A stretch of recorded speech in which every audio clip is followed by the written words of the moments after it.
Hi, I'm Scott McLean. I'm the lead Forge designer here at Certain Affinity, and I'm going to be talking today about the new things that we brought into Forge in Halo 2 Anniversary, and I'm excited to show people what we've done. So let's get started.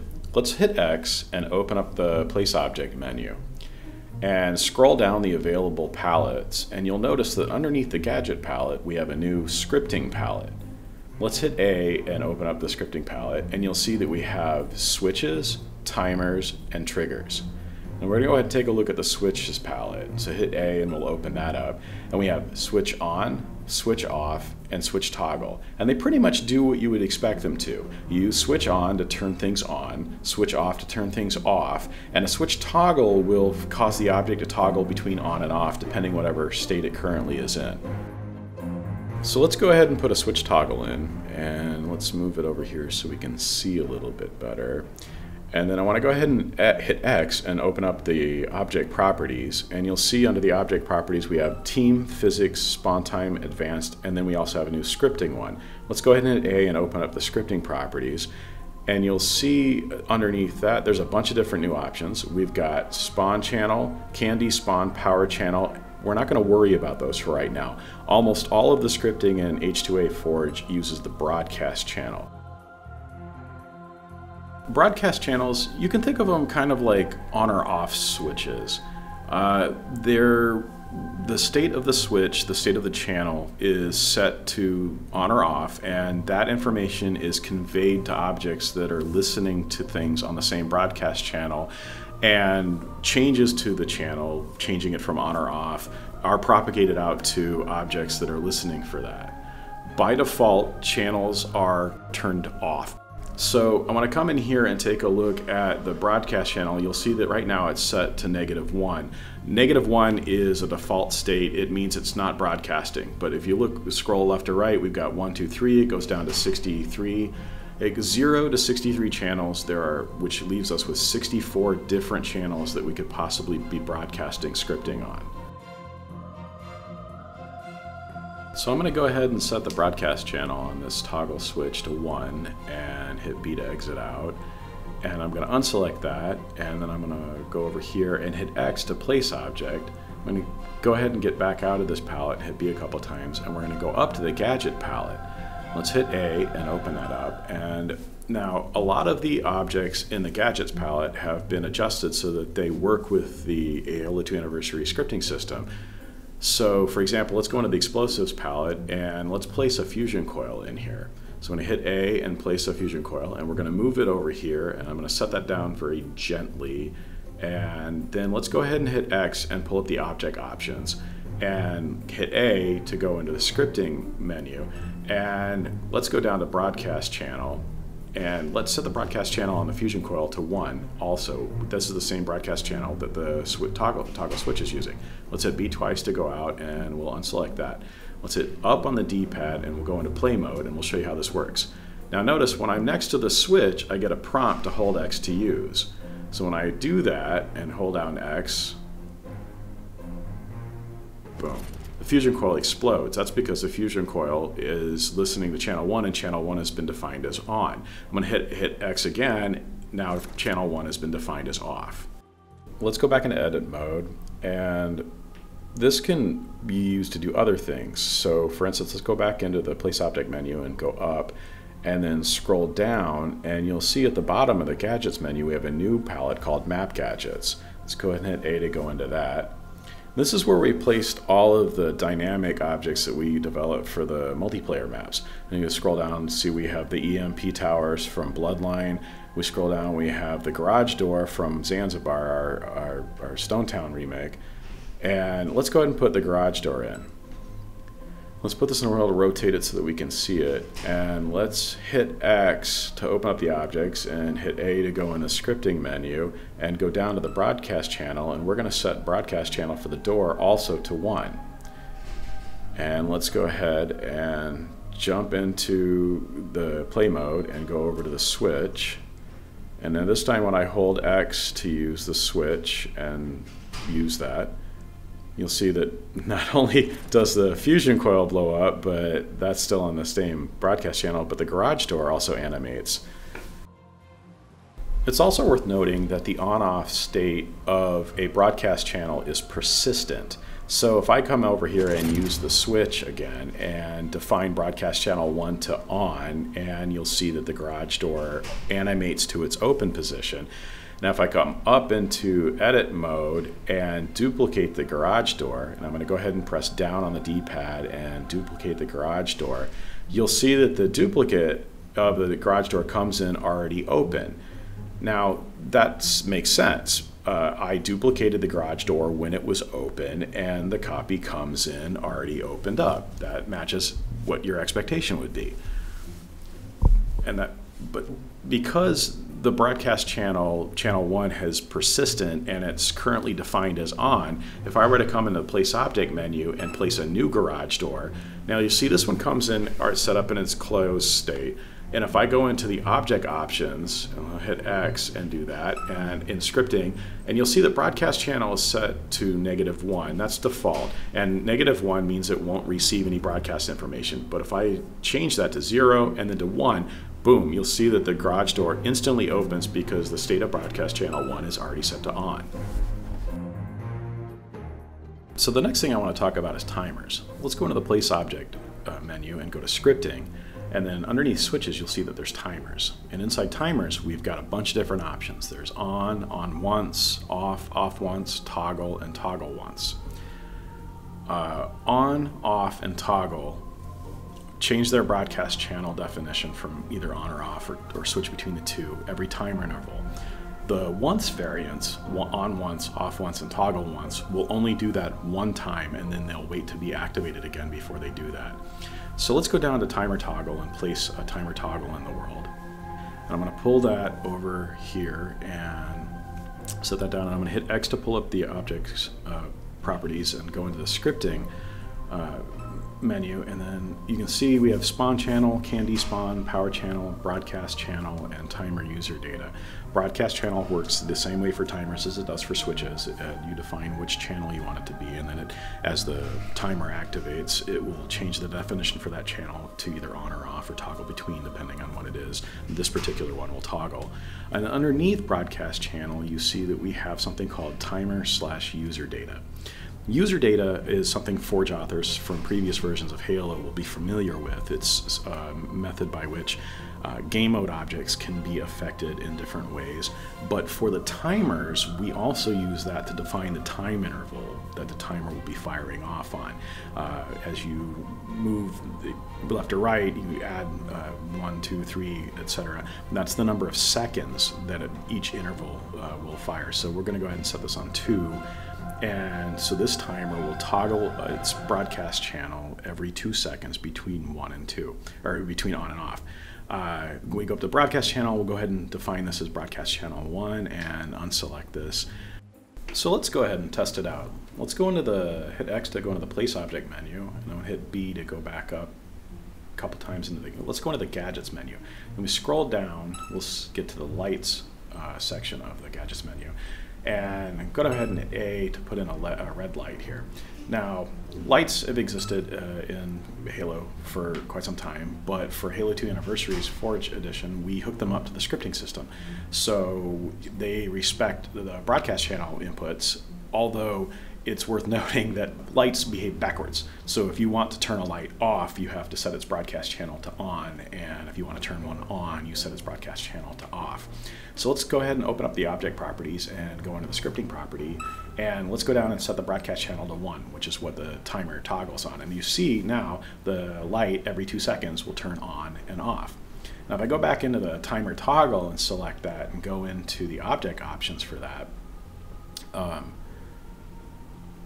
pull up that and go into the scripting section and scroll down to the user data, and we set that to 1. Now you'll notice that the light is toggling every 1 second. It's, as I had mentioned, the timer interval in integers is the seconds that it happens. So we come back down in here and go to 5 seconds, for example. Now you'll see that the light toggles at a much slower rate.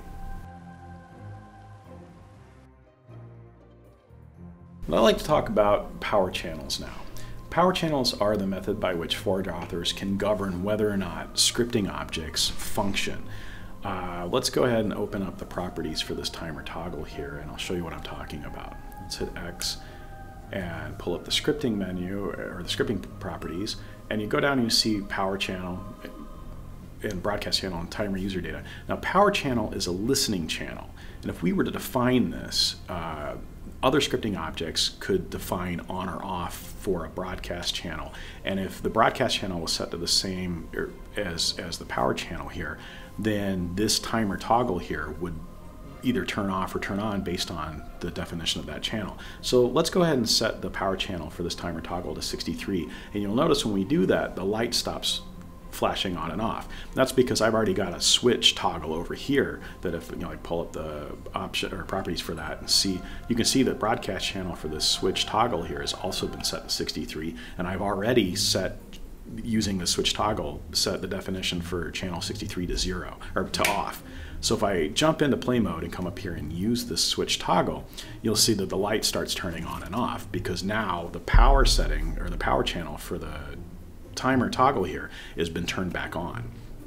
If I go back to the switch and use the switch again, you'll see that the light turns off again and stays off because the power channel for the timer toggle has been set to off and it's not active anymore. Using power channel on scripting objects allows Forge authors to combine scripting together in a bunch of different creative ways. You can delay spawning on things, you can have certain effects, you can have certain events turn on or turn off. There's a lot of different things you can do with it. It's a pretty powerful tool. It's worth noting, and I didn't mention this earlier, let me go ahead and put a switch in here. I'm going to put a switch toggle in. The arrow that you see here in Forge only shows up in Forge. If you actually jump into a game variant, Slayer or something like that, this is a hidden object and you don't actually see it. So if you want to have players interact with your switches, you're going to need to put a visual object in. So let's go up into the Gadgets menu, and then at the very bottom we have a new thing called Map Gadgets. And I want to go ahead and we're going to place an EMP tower in here, and I'm going to see if I can get this adjusted. You know what, actually, let's go ahead and use our new drop to ground to get that lined up. And I want to go back into the object menu and scroll down to the very bottom. You'll see we have console switch. And I'm going to go ahead and put that in. And people that have watched the IGN Forge demo that we did notice that the console switches are all over the place. I'm going to get this rotated and we'll kind of move it right here. And I want to grab the switch toggle and I want to align that so that the round circle at the bottom is kind of centered on the screen, because that's where the player is going to be looking when they interact with that. And while we have it selected, let's go ahead and open up the scripting properties, and we'll set the broadcast channel to something. Let's go ahead and set this to 5. Now I want to unselect the switch toggle, and we'll go down here and hit the properties for the EMP tower and the console switch to also be broadcast channel 5. So we'll go ahead and hit X and then go into scripting and go down to broadcast channel, and let's go ahead and set this to 5. And then we'll go over to the EMP tower and do the same thing on the EMP tower and set this to 5. And doing this kind of thing will allow one switch to affect multiple objects. It's a pretty slick way to have a bunch of different things happen at the same time. So I'm going to hit up on the D-pad to go into play mode, and now if you notice when I look at the screen I get a prompt to hold X to use, and if I do that you see that we get the blue screen on the console and then the EMP tower fires off. And since the switch is a toggle, I can revert everything. So let's go ahead and hit X, and you'll notice that the console resets and the EMP tower opens back up, and a couple beats later it charges up.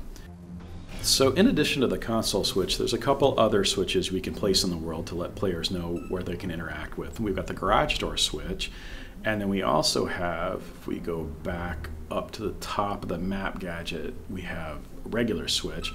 This switch is from our Ascension remake, Zenith. And so if I go into here and go into scripting, now this switch animates much the same as the console switch does. So if I set the broadcast channel for this to, oh wait, I missed it. Let me go down here. I want to set the broadcast channel for this to 5. You'll see it immediately animates shut because broadcast channel 5 has been previously defined as on. So And this garage switch here only fires when the channel is set to off. And since the channel right now is set to on, I need to go in here. Let's jump into the game. And I'm going to go ahead and use the switch toggle here to set broadcast channel back to its default off state. Now I can go back into edit mode, and you'll see on the garage door switch, I'm going to go into properties, and I'm going to tell this to use broadcast channel 5 as well. And once I've done that, now I can jump back in the game. And the garage door switch is unique because it fires off on damage. So when I shoot this, you'll see that everything animates. The EMP tower fires off, and in addition, both switches animated.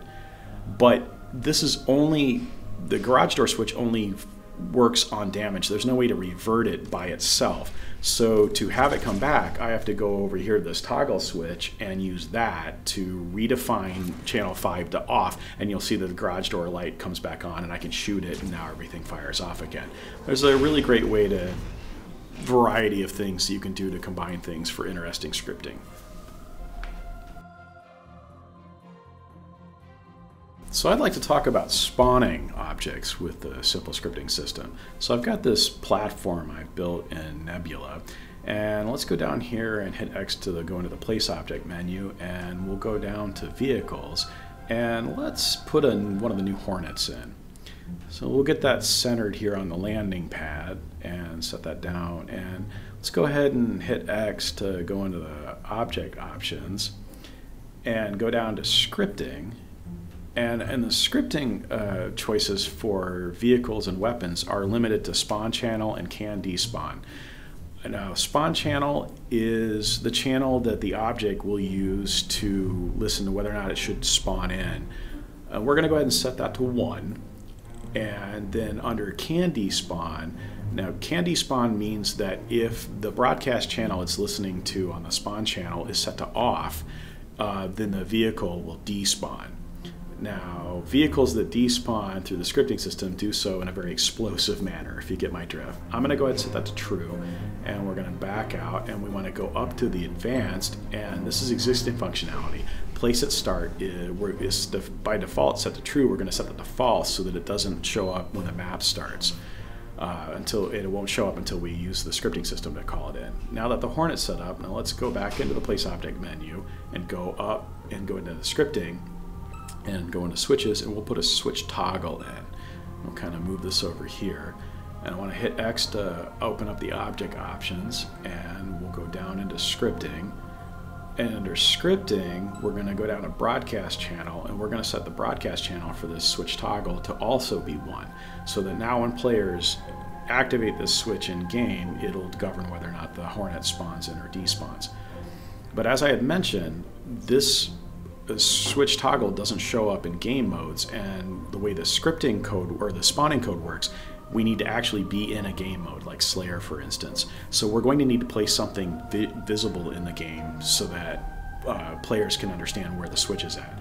So let's go back and hit X to open up the place object menu. We'll go up into the gadgets menu, and we'll go down to the map gadgets. Now as a quick ease of life thing, if you're at the top of a palette menu and you hit up, it'll rotate down to the bottom. The map gadgets is at the bottom, so it's a quick way to get there. And we'll scroll down here and we'll put in a console switch. Now we want to get the console switch kind of aligned, and let me use the drop to ground to get that lined up with the ground and kind of place it near where the switch is at. Now we want to hit X to open up the object options. We'll go into scripting, and we'll also set the broadcast channel for this console switch to 1. So now the switch toggle will govern the behavior of both the console switch and the Hornet. Let's go ahead and use precision mode, and we'll get the switch toggle disk set up to be on the center of the screen so that it's obvious where you're looking. And for peace of mind, let's go ahead and check. Yeah, the switch toggle is set to broadcast channel 1. The Hornet is set to spawn channel 1. So we're sure that when players use the switch toggle. So I'm going to go ahead, and the Hornet is also listening to spawn channel 1. And it's worth noting that the objects that you want to spawn in, spawn channel 1, we're worried about the spawn channel. They're going to be listening. We set the spawn channel, but they're listening to inputs that are being broadcast on broadcast channels. So we want to make sure that the switch toggle is broadcasting on broadcast channel 1, and the Hornet is listening on spawn channel 1. Before we jump into Slayer, there's one thing I wanted to mention that I almost forgot. I want to go ahead and make sure, let's open up the object options for the Hornet. And see spawn time right here? We want to go ahead and set that to never. Otherwise, what would happen is 30 seconds into the match, the Hornet's going to try to spawn in, but because the spawn channel set is defined as off, the second it comes in, the second it spawns in, it's going to blow up, and we don't want that. But now that we've got that set, we're going to go ahead and save the map. We're going to jump into Slayer so I can show you how all of this works together to spawn objects in. So now we're in Slayer, and you'll notice we're on the platform that I had built, and you see down here at the landing platform, there's nothing there. It's empty. So if I walk up to the console and I get the hold the prompt to use X to use, and I use that, you'll see a couple beats later the Hornet comes in. And if I use it again, say someone jumped in my Hornet and took off flying, all I have to do is use the toggle switch and boom, Hornet blows up. Kind of solves itself. It is worth noting that objects that spawn in are governed by Halo's spawning code, so they need room to spawn in. I can't actually run over fast enough to interfere with that spawning in, but if there was a player standing there when the spawn channel was set to on, then the Hornet wouldn't actually spawn in. It's going to try to, but it won't until the area is clear. So if I use the switch and there was someone standing there, the Hornet's going to try to spawn in, but it'll wait until the person leaves. But the second the person leaves and the area is clear, the Hornet's going to spawn in. And that, on a nutshell, is how spawning works in Halo 2 Anniversary Forge mode. You can use it to spawn in vehicles and weapons. You can even use it to spawn in map geometry. The bridge that spawned in the IGN Forge demo was set up the exact same way. The console and switch toggle and the bridge geometry are all set to listen to the same broadcast channel, and as you manipulate the switch, voila, on and off, the bridge comes in and out. And that's pretty much it. Hope you all enjoyed this Forge scripting tutorial. Once again, this is Scott McLean. It's been my pleasure to walk you through an introduction to scripting in Halo 2 Anniversary's Forge mode. From all of us here at Certain Affinity to all of you, Forge on!